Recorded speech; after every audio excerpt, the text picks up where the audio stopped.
Las 6 de la mañana y 35 minutos. Hablando de economía, la polémica emergencia económica decretada a finales del año pasado por el gobierno del presidente Gustavo Petro podría tener los días contados en la Corte Constitucional. Antes de finalizar enero, la mayoría de los 9 magistrados de la Corte estrenarían la figura de la suspensión provisional del decreto que sustenta esa declaratoria del estado de excepción en virtud de los graves perjuicios que ocasiona su vigencia, porque está ya cobrando impuestos. Ahí hay una discusión técnica, jurídica, sobre el precedente que existe y que señala que no sería tan fácil que se suspendiera desde la Corte una situación con fuerza de ley, normas con fuerza de ley. Sin embargo, en ese contexto tendrán que hacer la discusión. El autor de esa norma en ese momento, de esa jurisprudencia, el auto que sentó el precedente de la suspensión provisional de las normas con fuerza de ley, fue el magistrado Jorge Enrique Ibáñez. Por eso, lo más probable es que sea él quien le solicite a la Corte la suspensión provisional de los decretos de emergencia, variando el precedente que los impide. Y es que la Corte decidió meterle el acelerador al estudio de la emergencia económica, estado de excepción que le ha permitido, como les dije al gobierno, fijar el cobro de nuevos impuestos a través de decretos con fuerza de ley, sin necesidad de pasar por el Congreso de la República. El magistrado Carlos Camargo, quien tiene la responsabilidad de proyectar la ponencia pidiendo el hundimiento o la salvación de la emergencia, ya ordenó la práctica de una serie de pruebas que deberán ser entregadas en muy pocos días. Da máximo 3 y hasta 10 días al procurador para proceder al estudio del caso y ejecutar la tarea que le encomendó la Corte. Entre las pruebas decretadas por Camargo están los conceptos que les pidió a 10 reputados economistas, la mayoría de ellos exministros de Hacienda y exdirectores de la DIAN como Juan Carlos Echeverry, José Manuel Restrepo y Lisandro Junco, y de exfuncionarios del gobierno Petro como el exministro José Antonio Ocampo y el exdirector de Planeación Nacional Jorge Iván González, quienes han coincidido públicamente en señalar que la declaratoria del estado de emergencia económica no cumple los requisitos para ser declarada exequible. Adicionalmente, hablando del análisis de posibles errores de forma que podrían tumbar la emergencia, llama la atención que el magistrado Camargo le pidió a la Secretaría Jurídica de Presidencia que certifique, y esto lo leo textual, la situación administrativa de los ministros que suscribieron el decreto, es decir, los que se encontraban posesionados y en ejercicio de sus funciones en la fecha de su expedición. Y despierta más dudas específicamente en el caso de la ministra de Ambiente y Desarrollo Sostenible, Irene Vélez, porque está pidiendo el acto administrativo que certifica que sí estaba como ministra encargada. Paola Ochoa es periodista. Está en Mañanas Blue.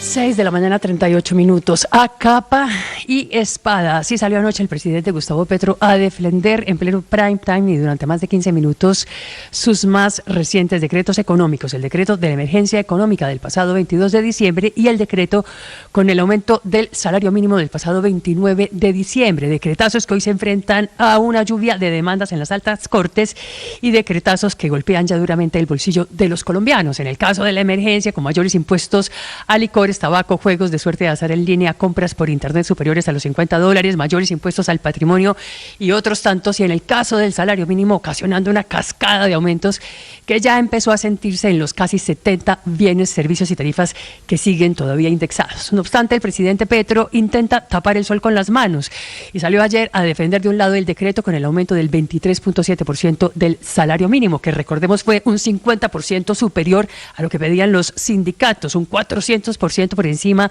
de la inflación del año pasado y un 700% por encima del crecimiento de la economía el año anterior, diciendo el presidente Petro que no existe ningún impacto sobre la carestía de los alimentos y mostrando como prueba boletines de Corabastos con los precios actuales del pollo, plátano, frutas y tubérculos, como si el aumento en los precios de los alimentos se fuera a sentir ya en apenas 15 días de haber comenzado el alza del salario mínimo, cuando apenas hoy se paga, por ejemplo, la primera quincena del año, cuando apenas ayer comenzaron a subir los sistemas de transporte masivo en el país, 12% Transmilenio, 11% Metro de Medellín y en esa misma línea el resto de sistemas del país, cuando apenas van a comenzar a subir mañana los 150 peajes del país, cuando apenas comienzan a subir los precios de los servicios públicos que también se afectan por el alza del salario mínimo y en general cuando todavía faltan los mayores incrementos a lo largo del año, efectos que tardan varios meses en sentirse y en trasladarse a los precios de los alimentos en particular, como tardan también varios meses en sentirse los movimientos en las tasas de interés del Banco de la República, que demoran en promedio 9 meses en trasladarse a los bolsillos de los colombianos, efecto de largo aliento y bola de nieve que comienza como algo pequeño, pero que crece de manera lenta, pero constante y exponencial. llevando la inflación este año hasta un 50% más de lo previsto, según los pronósticos hoy de todos los bancos y de todos los centros de pensamiento del país, que pasaron de proyectar una inflación para este año del 4% a una que puede llegar a superar el 6,5%. Camila Carvajal es periodista. Está en Mañanas Blue. 6 de la mañana, 41 minutos. A propósito de toda esta cruzada por las recientes decisiones económicas del gobierno, particularmente por la del salario mínimo, hay otro tema que está creciendo en Cundinamarca, anticipándose a lo que podría ser unos días de protestas en carreteras de este departamento. El gobernador Jorge Emilio Rey le está pidiendo esta mañana a la Superintendencia de Transporte investigar el alza que se anuncia para pasajes de buses intermunicipales, es decir, los buses que van de Bogotá a los distintos municipios del departamento. El problema es que el pasaje tiene un incremento que puede llegar hasta el 30%, con el argumento de las empresas de buses de que hay que subir el pasaje producto del aumento del diésel o de la gasolina, porque suben los peajes, por ejemplo, mañana los que administra la ANI, y que subió el salario mínimo también para conductores de esos buses, lo que significa que el incremento de estos pasajes en las terminales de transporte también es otro coletazo del alza del mínimo en 23.7%. Como la gente está molesta y anunciando protestas, el gobernador recuerda que las autoridades departamentales o los alcaldes no tienen ninguna competencia para regular esos precios, que él mismo califica como un alza exorbitante. Por eso pide la intervención de la Superintendencia de Transporte. En el transporte interurbano hay libertad de tarifas, por eso es una petición a la Superintendencia, sobre todo a verificar cuáles son los estudios técnicos y las razones que justifiquen los nuevos precios, esos que desde ahora tendrán que pagar los colombianos que se quieran movilizar por carreteras de Cundinamarca. María Camila Orozco es periodista. Está en Mañanas Blue. Ya son las 6:42 minutos de la mañana. El presidente Petro volvió a barajar. Hay dos movimientos que, aunque no implican salida del gobierno, sí de su círculo